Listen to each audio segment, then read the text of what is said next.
Connectedness. This one's gonna meander a little bit, people. So just be ready.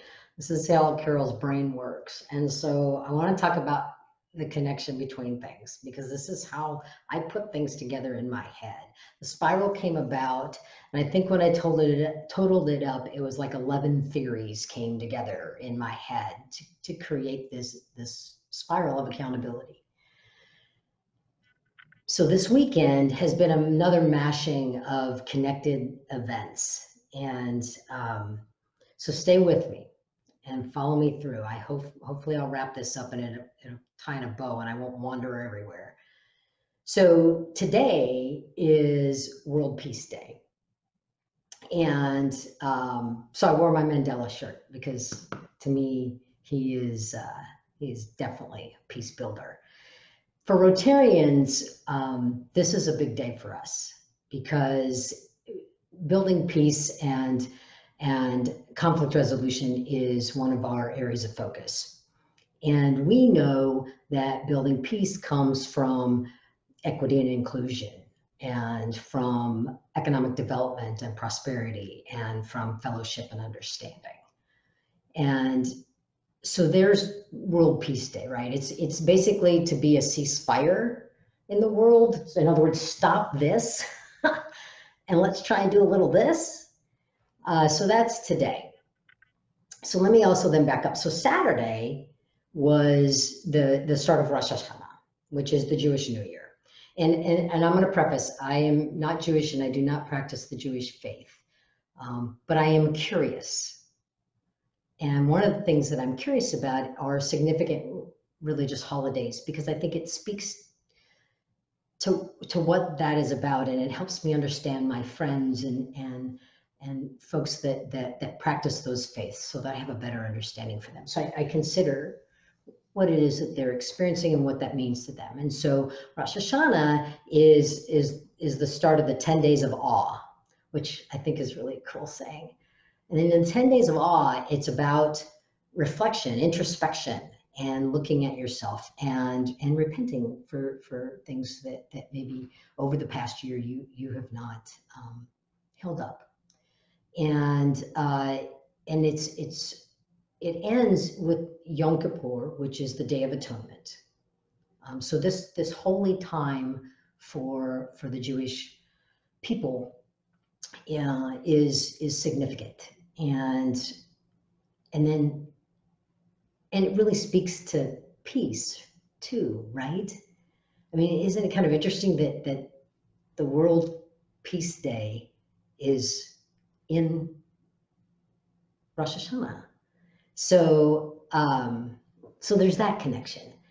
And then of course there was the passing of Ruth Bader Ginsburg, truly an American icon and a pursuer of justice, sustainable justice, all of her life, despite being just battled against. She was a dissenter a lot before she really became the one that wrote the outcomes that helped us, especially women, gain justice.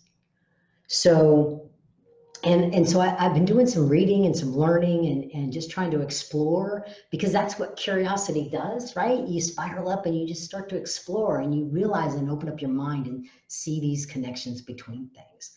So as these three things come together, I read a post by Molly Conway, and she is a writer. She's also Jewish, and she really explained quite a few things for me that was really valuable.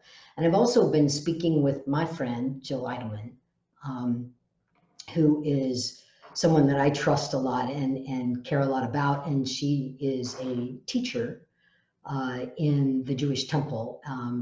And so she's really good at helping me understand really interesting things about the Jewish faith, because I'm curious. And so I appreciate that. And I'm learning, right? And one of the things I learned was that there goes my cat, sorry.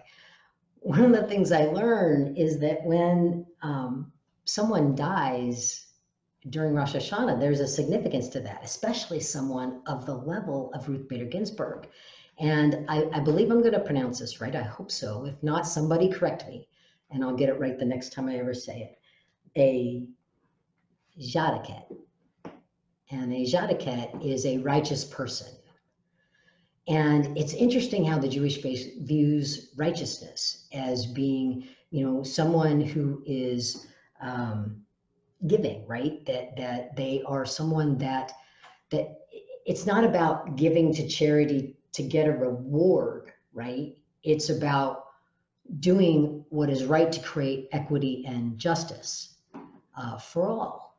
And the ideal is actually to not need charity, because the justice creating and fixing unjust situations such as hunger, racism, those kinds of things, fixing those unjust situations allows for there to be no need for charity. I just found all this very interesting. So I'm just going to toss this out here.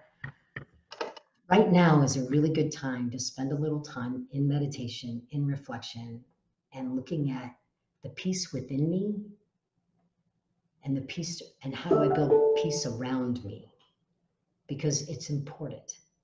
Right now, it's very important.